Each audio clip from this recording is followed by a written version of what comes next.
I just came back from a nice tempo run in the park, and so I think we can do one last morning session and start the part on conditional expectation. I will probably be quite weak in this part, but let's try it anyway. Conditional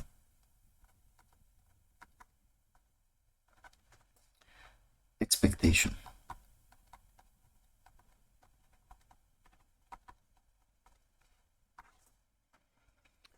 Okay, so for example, consider an event H.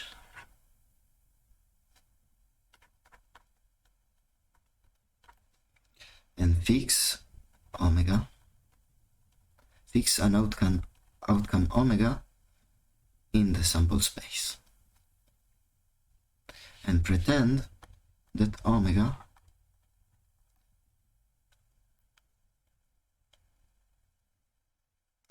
belongs to the event H.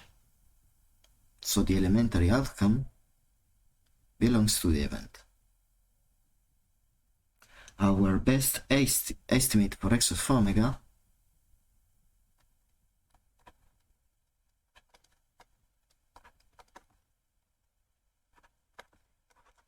for the realization x of omega is what we will call the conditional expectation of x given the knowledge that the event H happened, and this is 1 over the probability of H, the integral over the event H of the random variable integrated with the measure P.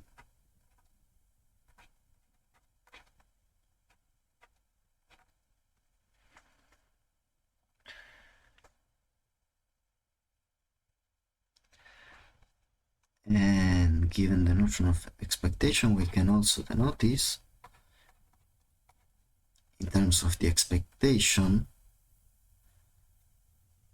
So the expectation of x restricted on the set H.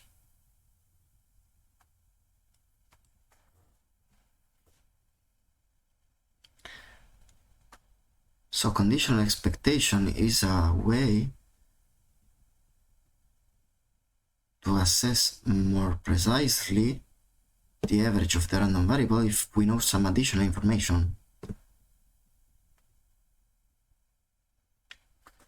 So conditioning in general is a way to update estimates given additional information, as far as I understand. We also denote this as the conditional expectation given H of x, so with a subscript in the expectation symbol. And this must be for events which are not impossible, not almost impossible. Why? Because otherwise, if this is 0, we get into trouble.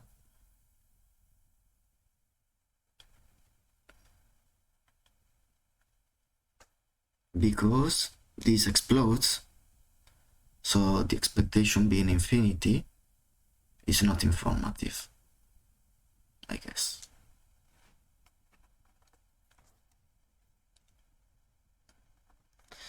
So again, the definition of the conditional expectation of x given H is 1 over P of H, the integral over H. Shouldn't it be the integral over omega? Well, we are strict. Well, one important thing is that if we know that H happened, the event H happened, H is an event, so it belongs to the sigma algebra H, but actually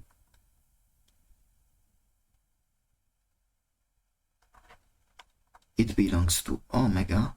So basically consider this omega, and we know that H happened, so this, we know that this is verified, so the entire omega becomes this. H becomes the new omega, and so the probability of this, the probability of H is 1, because we know it is verified, because we observed it.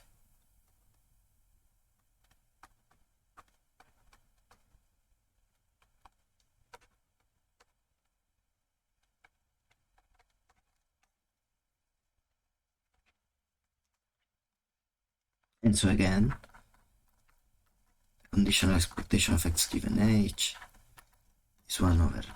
This is to normalize with respect to H, I think.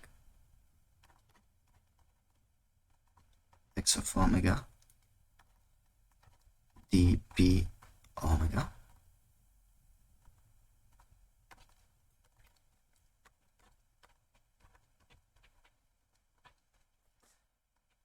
which is nothing but the expectation of x restricted on H and denoted also in this way.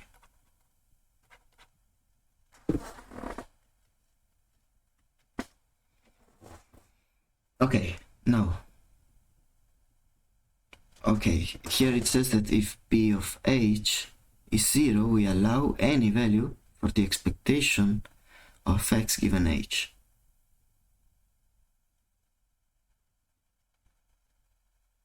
So the expectation of x can be anything, and it's not very helpful, I guess. So now, suppose that script f is generated by a measurable partition.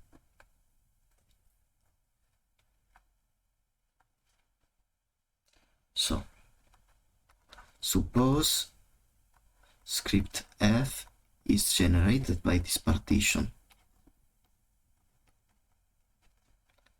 belonging to this partition of outcomes, or this partition of the sample space, and fix again one sample point. And by sample point we mean elementary outcome. Then what can we say? X bar of omega, what is this thing?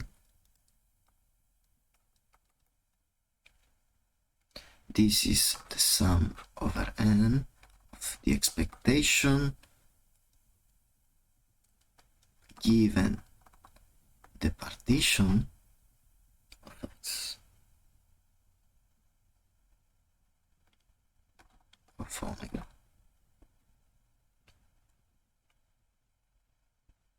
For any omega blah blah blah. What does it mean?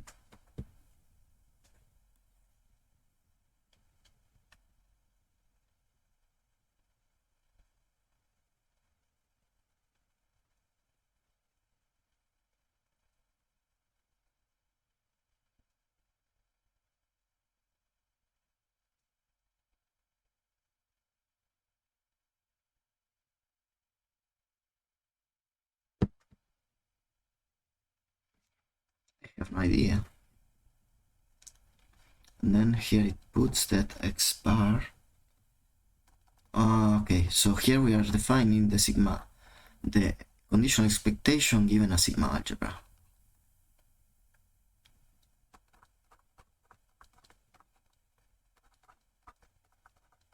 So given a flow of information, here we define the conditional expectation given an event, and now we define it in terms of the information, so in terms of a sigma algebra. So the conditional expectation given a sigma algebra is this. And what does it mean? It is the sum of the expectations, of the conditional expectations of all the partition sets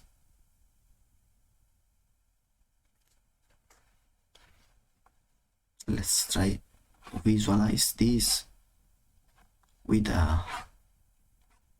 illustration. So this is, let's put it outside, this is omega. We have some partitions h1, h2, h3, h4, let's say. Well, this is for n, but let's consider it is finite.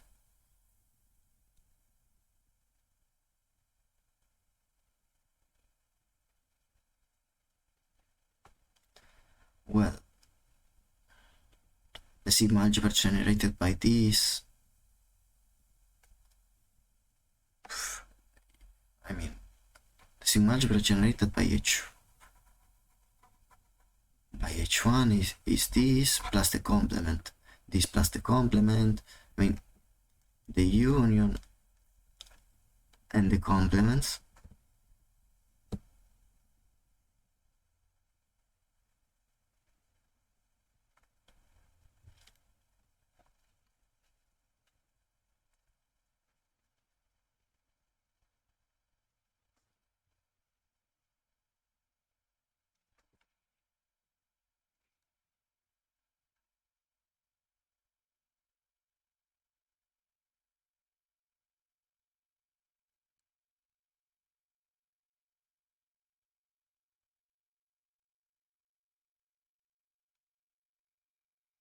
This is a quite tricky part.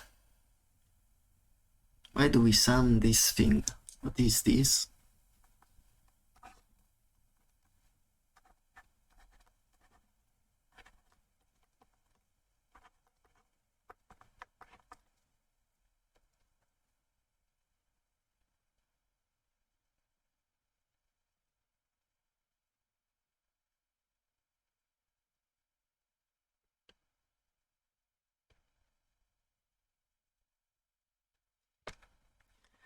In this example, x bar of omega is the expectation given h1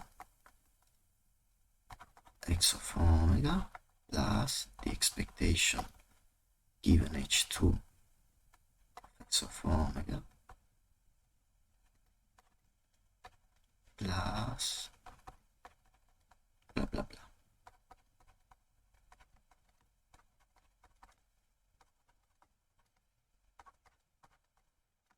And shouldn't we take the average of these by dividing by n? Shouldn't we divide it by n?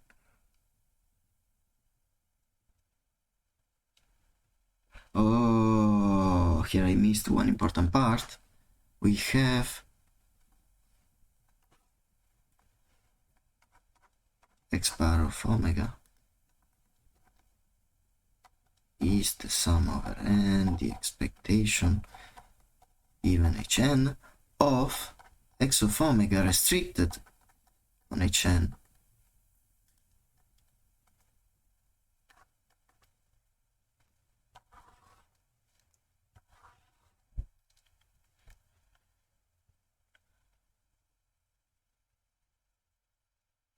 So now, even if we don't take the average, this makes more sense, even if I don't understand why at this point we take the sum.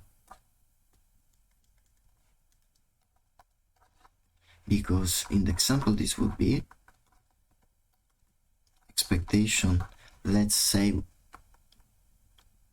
we know that omega falls into h2. This is the expectation given h2 x of omega.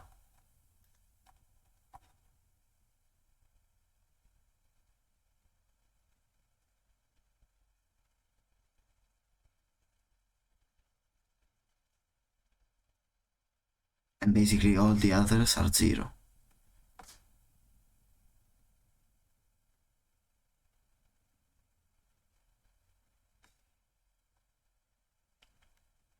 And the expectation given h2 of x of omega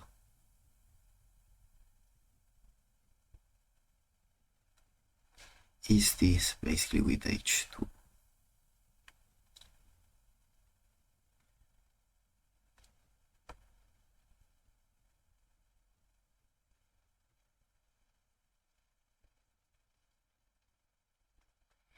Okay, not completely clear, but at least we got some intuition. Now we have some remarks. Let's put an R. Remarks. Observe that x bar is the expectation given the sigma algebra f, or the information f of x. This thing is f measurable. I will just write it like this, which means that x bar is in script f, and then we have that the expectation of vx bar is the same as the expectation of vx, right? Yes, for any v. For any v which is f measurable and positive.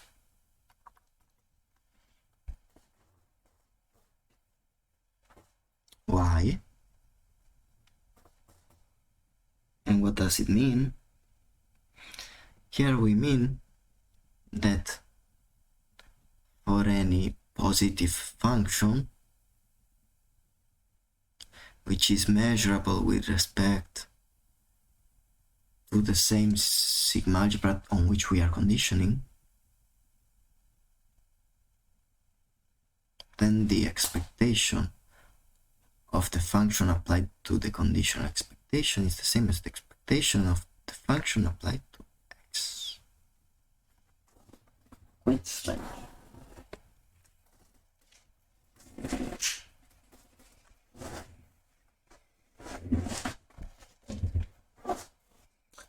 And let's see the proof of this. If we let b be the indicator of Hn, the statement becomes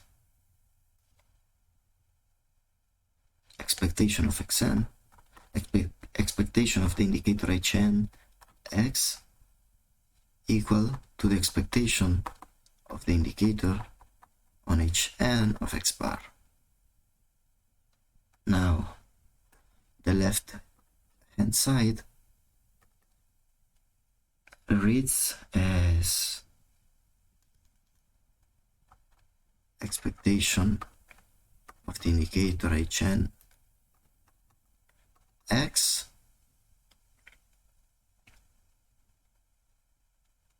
by definition of the conditional expectation. This is integral over omega indicator of Hn x of omega dp omega.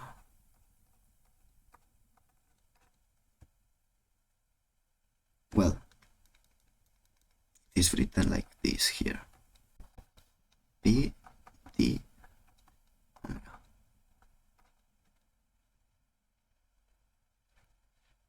And since we have the indicator, this is the same as integrating simply over Hn.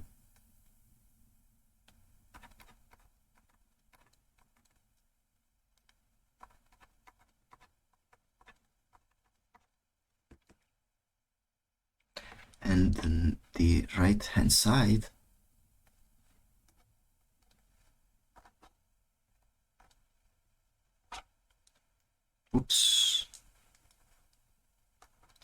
this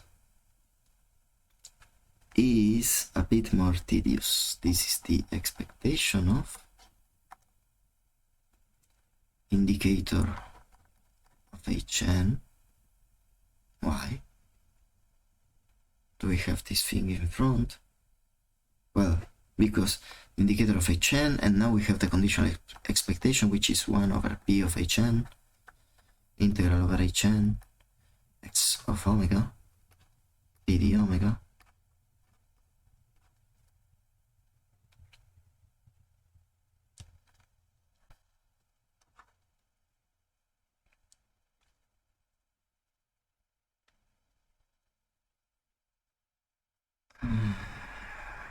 which we can simplify as follows.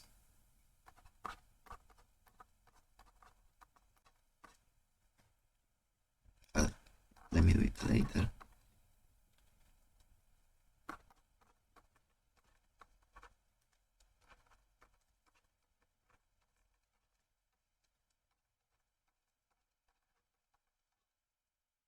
Why?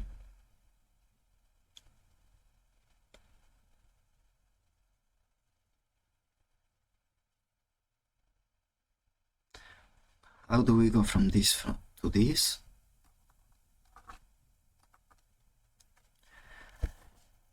What is the justification of this step?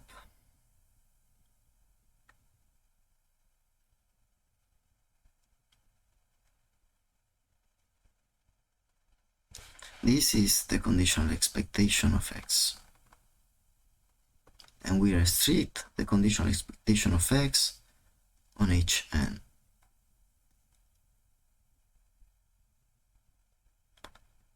This thing is a constant, we take it out, maybe. And then we consider the expectation of this function applied to this integral. Let me see. We put this outside. Then we have the expectation of this applied to this,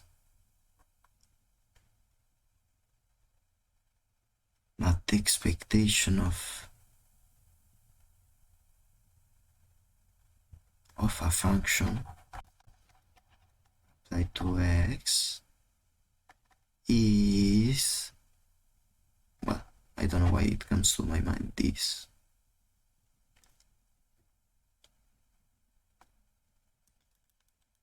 Which I don't think has something to do.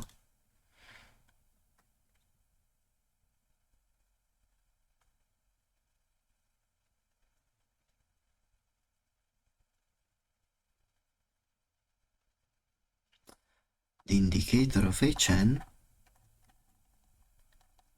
is the probability of Hn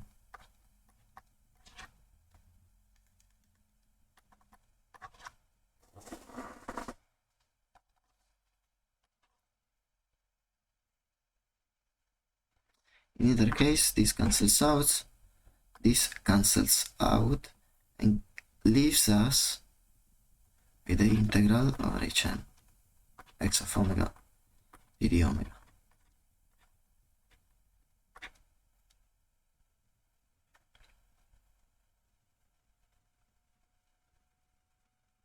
And what is this?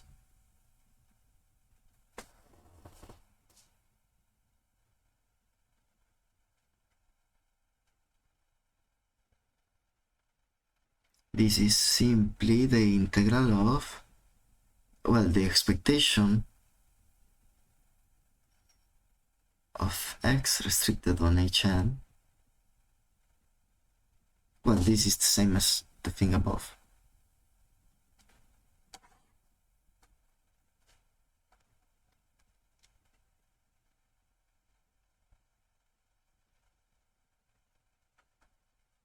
And now for general V.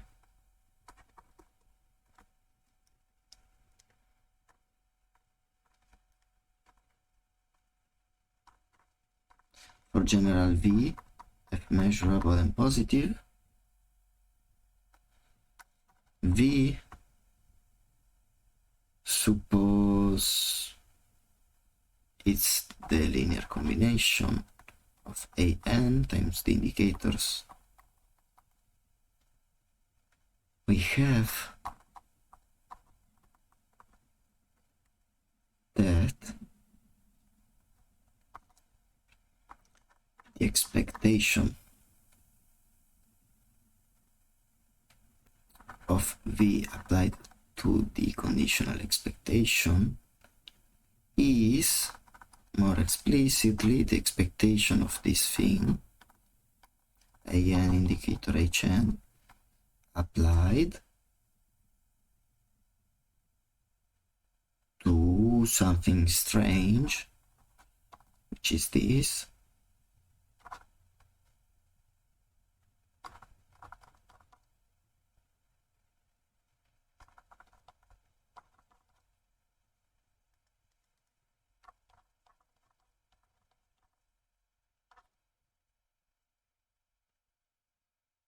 Why do we sum this?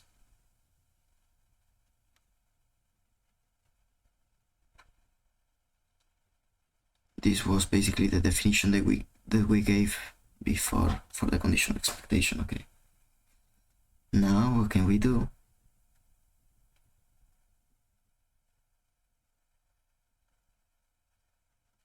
Since both sums are over n, we can simply write it as the sum over n, an indicator hn, times the conditional expectation given hn of x times the indicator on hn.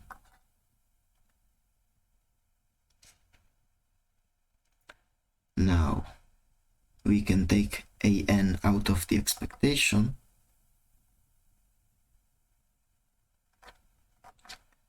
and we can also take out the sum, since we have positive stuff, I think. An expectation of indicator hn expectation given hn x indicator hn. But the indicator hn times itself is quite useless to write, so we just write this.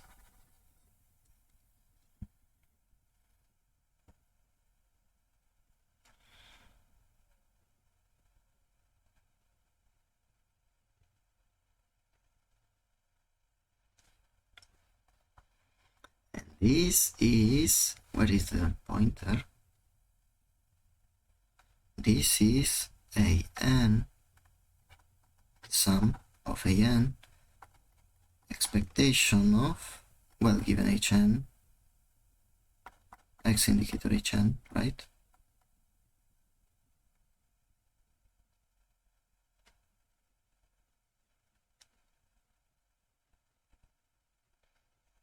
So this is simply the expectation of x indicator hn.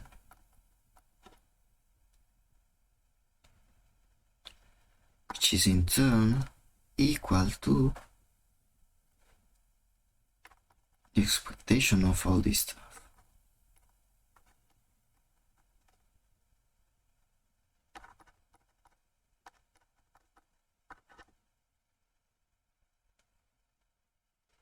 Which is nothing but expectation of Vx. I know I have written this part a bit chaotically, but the concept, we can say that the concept itself is a bit chaotic, at least for me. Now we have the formal definition of conditional expectation.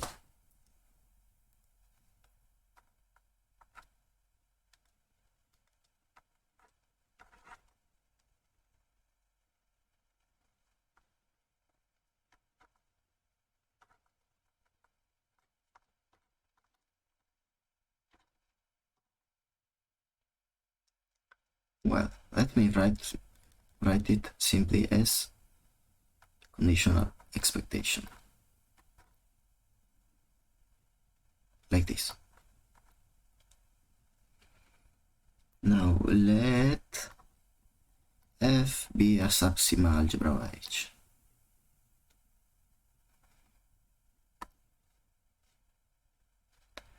the conditional expectation, and now here I will write it just like this. The conditional expectation of x given h, well, given f, given script f, is defined in 2 steps.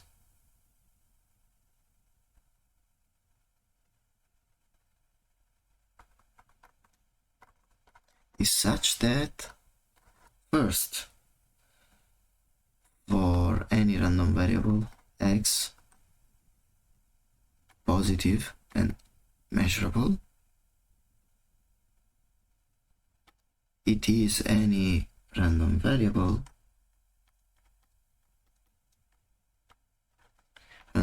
x bar, well, such that, so the conditional expectation is such that for x, well, I should try to write a better, formulate it a bit better, but so first is measurability.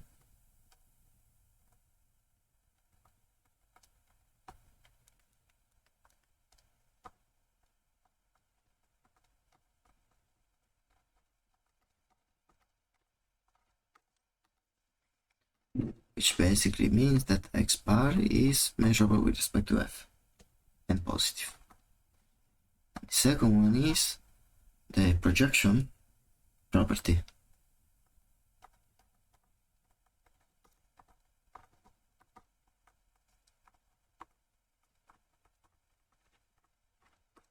Which I will simply write as PP.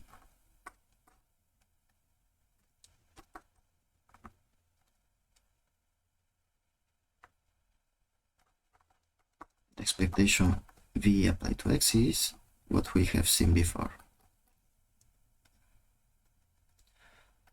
For any V, positive and measurable with respect to F. And now for arbitrary X in H, if the expectation of X exists, we define the conditional expectation of X given F. We split it into the positive and negative part of the conditional expectation of X positive and the conditional expectation of X negative, and the difference of that.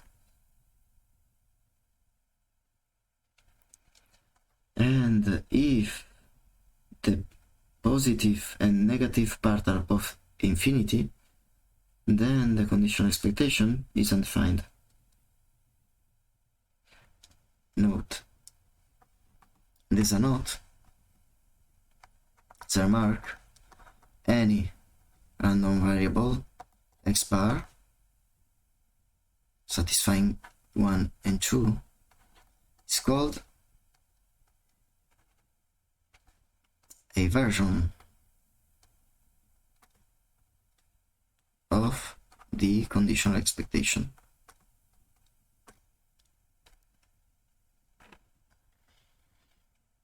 So the conditional expectation of a random variable is such that it is measurable and satisfies the projection property.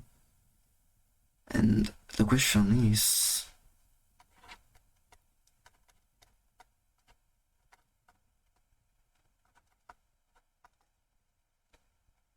what is the interpretation of the projection property? What is this formula here, basically?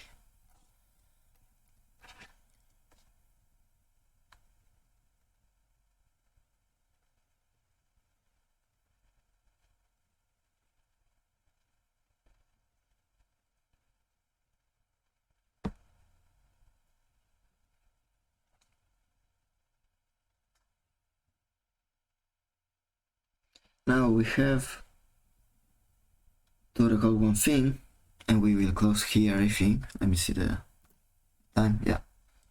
We will close here, recall. This is a result of classical expectation, which says that the expectation Vy of V applied to y is less than the expectation of V applied to Z. So if we have this for any V, positive and measurable, this means that Z is larger than Y almost surely.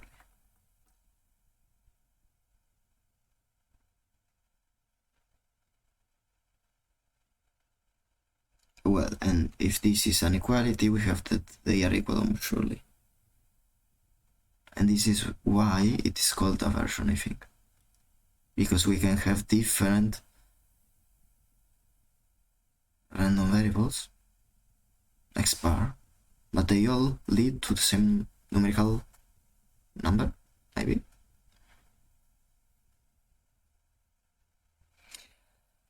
Okay, next time we will discuss we will see the uniqueness of the conditional expectation and the projection property more in detail. And then we will also consider existence. And this is an important part because it's one of the theoretical questions of the oral exam.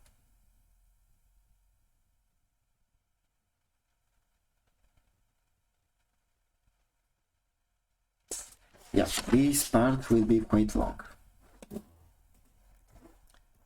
See you.